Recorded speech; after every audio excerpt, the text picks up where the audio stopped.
Olá, pessoal, tudo bem? Eu vou começar a nossa segunda reunião, tá? Essa segunda reunião, que seria o nosso encontro síncrono, por hora também não tem nenhum aluno, então eu vou dar andamento no material, ok? Lembrando vocês, eu estou colocando sempre o link dessas reuniões nos fóruns. Eu coloquei também no aviso que a gente ia ter toda a reunião na sexta-feira e os links seriam colocados no fórum, tá bom? Então, quem puder participar das reuniões, fiquem à vontade. Quem não puder, como sempre, a gente está gravando essas reuniões como combinado. Então, eu vou passar pelo material, caso alguém entre, a gente tira as dúvidas pessoais aí, tá? Na agenda 2, a gente está falando ainda sobre o desenvolvimento móvel, né? Nossas aplicações.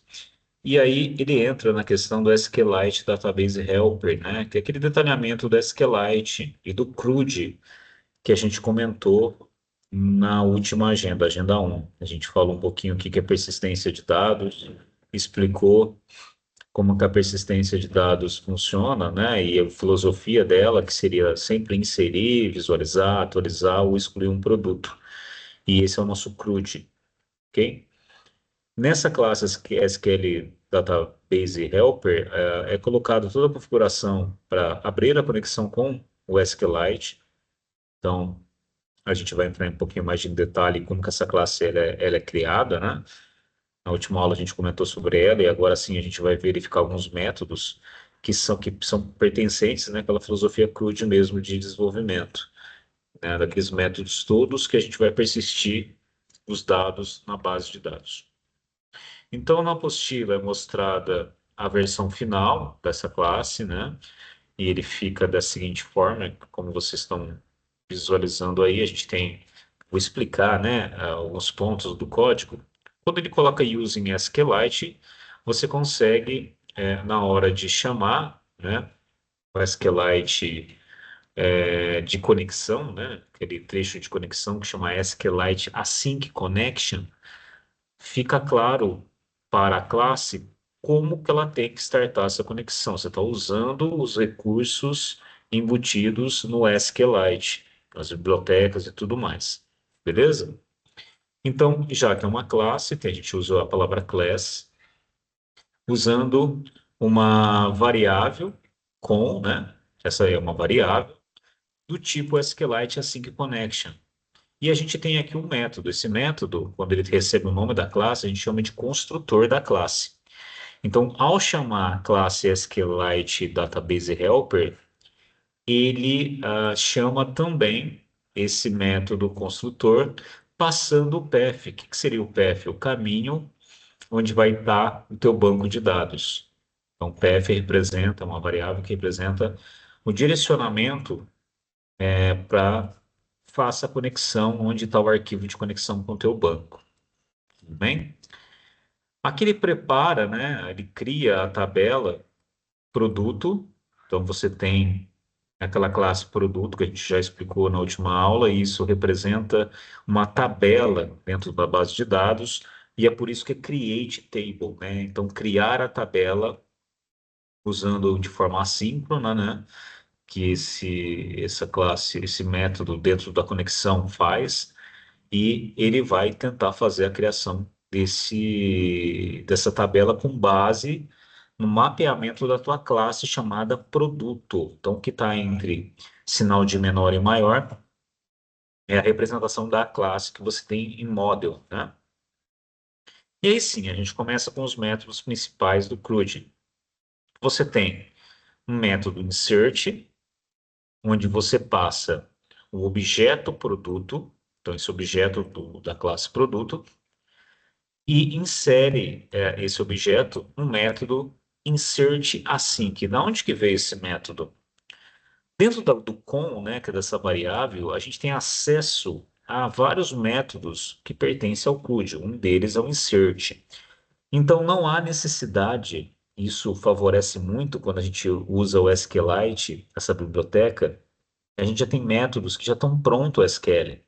Então, eu não precisaria escrever um insert into, nada. Eu simplesmente chamo o método insert assim, que passando o objeto e ele pega esse objeto representativo da classe produto e insere na base de dados. Essa que é a filosofia que tem aqui nesse método insert, né? Interessante isso. E depois você tem um método chamado update, que seria atualizar. Se a gente tem uma inserção, a gente tem que atualizar também. Na atualização, como a gente tem que passar alguns parâmetros, não tem como, né? Aí a gente realmente vai ter que usar comando SQL para fazer isso. Então, a gente usa update, que se atualize, a tabela produto, setando a descrição com interrogação. O que que é essa interrogação? É um parâmetro que vai ser substituído nesse ponto aí. E esse parâmetro seria um atributo do produto. Então, por exemplo, dentro da classe produto, eu tenho um atributo chamado descrição. E aí no código eu falo que essa primeira interrogação vai ser substituída pela descrição que vem do banco. E assim vai, ó. Desculpa, que vem do banco não, né? Vai ser substituído pela descrição que vem de uma tela, né? Que foi setado o valor de uma tela. A quantidade, depois, mesma ideia, interrogação. Então, eu pego desse objeto o atributo quantidade e seto ele aí também, tá? Então, o que que ele está fazendo? Ele está alterando na tabela produto todos os campinhos com base numa tela ou um local onde eu vou repassar essas informações e atualizar na base de dados, onde o ID for X, né? Onde ele for um, for dois, for três, depende de onde você quer atualizar. Na linha de baixo, então, o que que ele está fazendo? Ele passa, então, todas as interrogações através do p.descrição, que vocês estão vendo aqui, beleza?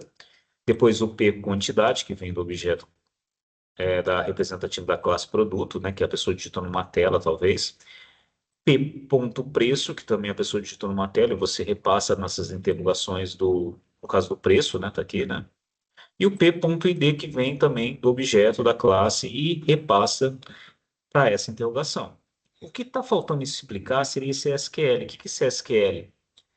Esse SQL é a string que você montou, que no futuro, o que que é o futuro? Quando eu só dou um query async, ele vira um SQL mesmo, comando SQL. Então, até então, ele era uma string.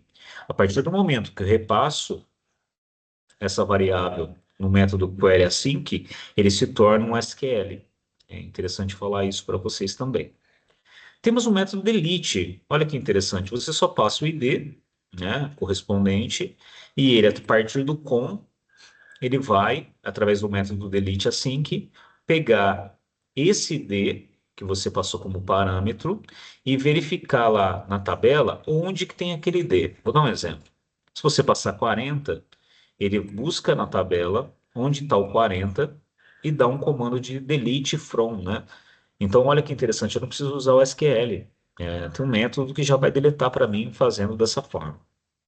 Também temos o método getAll, que seria pegar tudo o quê? Todas as tuplas da tabela, a gente chama de tuplas linhas da tabela. Então, todo o conteúdo que está inserido na tua tabela do banco de dados produto, você pega através de um método chamado toListAsync, né? Então você pega objetos que vão representar tuplas da tua tabela e joga numa lista.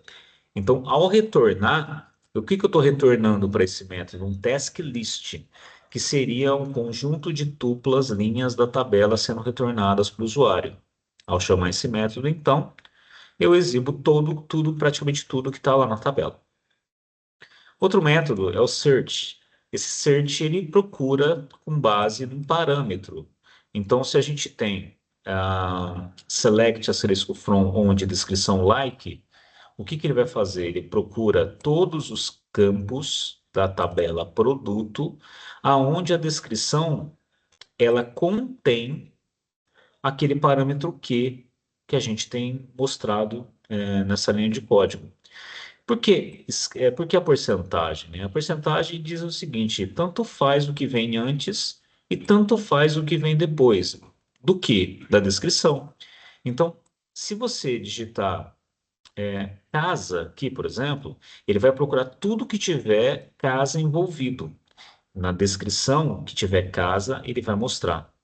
Então, é uma estratégia que a gente usa para procurar uma palavra contida em alguma descrição na tabela. E depois ele retorna tudo que ele localizou, tá bom? Por que tudo? Porque o retorno de uma busca com like, né, pode te retornar mais de um conteúdo. Então, você tem que retornar uma list. Assim como você procura tudo, você também, quando você filtra, você também precisa retornar uma lista, tá bom? Ok, então essa que é a explicação dessa variável que a gente está usando e esses métodos dentro dessa variável, né, de consulta, de inserção, de deleção, tá? Então a apostila fala um pouquinho sobre isso também, beleza? Aqui ele mostra o construtor, né, passando o PF, onde você passa o caminho do banco e ele vai criar a tabela produto. Nota que se a tabela ela já tiver sido criada, né, ele não vai substituir essa tabela se a tua aplicação já estiver em funcionamento, né? A partir do momento que você executa de novo, aí tudo bem, ele vai criar a tabela novamente, mas enquanto a tua aplicação está ativa e tiver uma base de dados ativa, a ideia é atualizar essa tabela já criada e não criar por cima, né? Ok? Aqui ele explica, né, todos aqueles métodos que eu já expliquei, com detalhe para vocês. Eu acredito que a apostila está bem explicado, né, esses detalhes. Eu acho que não vão surgir tantas dúvidas. As dúvidas que eu vi surgindo foi a questão do que deve ser entregue na atividade 2, né? Se alguém ainda não entregou a atividade, eu vou deixar aqui no vídeo, né? Que é o seguinte, pessoal. Quando nas agendas falarem para vocês entregarem o projeto, esse projeto não é um projeto novo. É um projeto que está sendo executado passo a passo. Então, muitas vezes ele quer saber, nessas atividades, o que foi feito.